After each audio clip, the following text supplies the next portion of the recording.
हवामान बदलामुळे धाराशिव जिल्ह्यात आंबा उत्पादक शेतकरी अडचणीत आलेले आहेत आणि आता हवामान खात्याने दिलेल्या ऑरेंज अलर्टमुळे आंब्या बागाचं जी आहे ती मोठं नुकसान झालेलं आपल्याला पाहायला मिळतंय। आपण एका आंबा बागामध्ये आहोत आणि जर या ठिकाणी पाहिलं तर सुरुवातीला हवामान बदलामुळे ही आंब्याला आलेला मोहर जी आहे ही काही प्रमाणात म्हणजे जवळजवळ 50% गळालेला आपल्याला पाहायला मिळालेला आहे। आणि आता हवामान खात्याने जे अंदाज वर्तवला आहे की येत्या काही दिवसामध्ये वादळी वारा येण्याची शक्यता त्यांनी सांगितली आहे। त्यामुळे आंबा उत्पादक शेतकरी जे आहेत ते चिंतेत आहेत।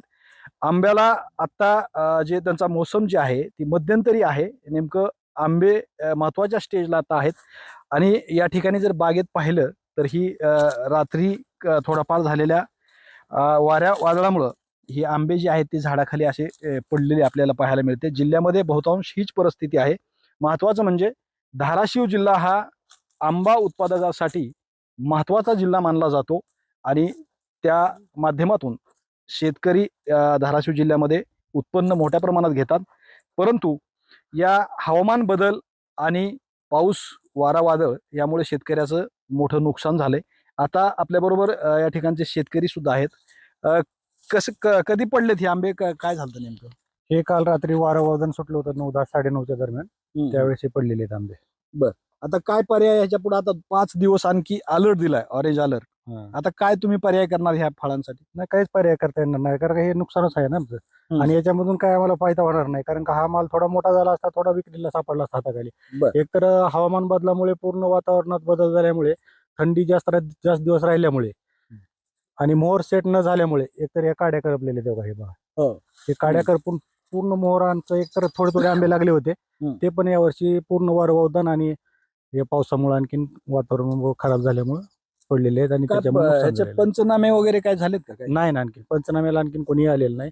आम्ही जवळपास मला वाटतं जिल्हाधिकारी कार्यालयामध्ये निवेदन दिलं होतं एक कृषी अधिकाऱ्यांना पंचनामे करण्यासाठी। तर त्याच्यावर मला वाटतं एक 4-5 दिवसाखाली तज्ञ टीम येऊन गेलेली आहे धाराशिव तालुक्यामध्ये, शास्त्रज्ञ आले होते। तर त्यांनी येऊन तो पंचनामे वगैरे केलेले आहेत काही ठराविक शेतकऱ्यांकडे जाऊन। तर माझं म्हणणं आहे की बाबा तुम्ही लवकरात लवकर ते तातडीनं आदेश, म्हणजे जे काही प्रस्ताव अहवाल सादर करून तुम्ही शासनाला लवकरात लवकर पाठवून त्याच्यामध्ये जे काय आम्हाला तातडीनं तात्काळ मदत करता येईल शेतकऱ्यांना, ती तुम्ही लवकरात लवकर करावी, एवढीच आमची शासनाला विनंती आहे। किती झाड आहेत तुमची?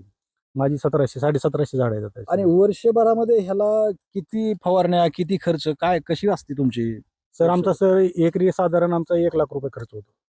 बर, एका बागेला 1 एकरला आमचा। आता माझं जवळपास 6.5 ते 7 एकर क्षेत्र आहे, ह्याच्यामध्ये 6 ते 7 लाख रुपये आमचा खर्च आहे याच्यामध्ये झालेला। आणि याच्यामधून आम्हाला साधारण अपेक्षित उत्पन्न एक 15 ते 20 लाख रुपयाचं उत्पन्न दरवर्षी अपेक्षित असतं।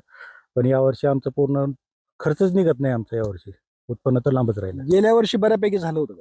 गेल्या वर्षी पण झालं, पण माल लागला, पण गेल्या वर्षी पण पावसाळी पाऊस लवकर आल्यामुळे आमचं खूप नुकसान झालं आणि मार्केट डाऊन झालं एकदम। म्हणजे आता हे नुकसान लगातार दुसरं वर्ष दुसरं आहे सर। त्याच्यामुळे आमचं खूप नुकसान झालेलं आहे 2 वर्षामध्ये। त्याच्यामुळे शासनाने तातडीने आमचे पंचनामे करून आम्हाला तत्काळ मदत करावी, हीच आमची अपेक्षा आहे। शेतकरी पंचनामे करायचे मागणी करतायत आणि मदत करावी अशी त्यांची महत्वाची मागणी आहे। आपण जर पाहिलं हे झाडाखाली तर हे आंबे अशा स्टेजला आहेत की हे आंबे विकता पण येत नाहीत आणि म्हणजे त्याचा उपयोगच होणार नाही, हे फक्त नुकसान, अशीच परिस्थिती आपल्याला पाहायला मिळते। त्यामुळे शेतकरी जे आहेत धाराशिव जिल्ह्यामधले आंबा उत्पादक शेतकरी ते मोठ्या अडचणीत आलेले आपल्याला पाहायला मिळते। श्रीराम क्षीरसागर, TV9 मराठी, धाराशिव।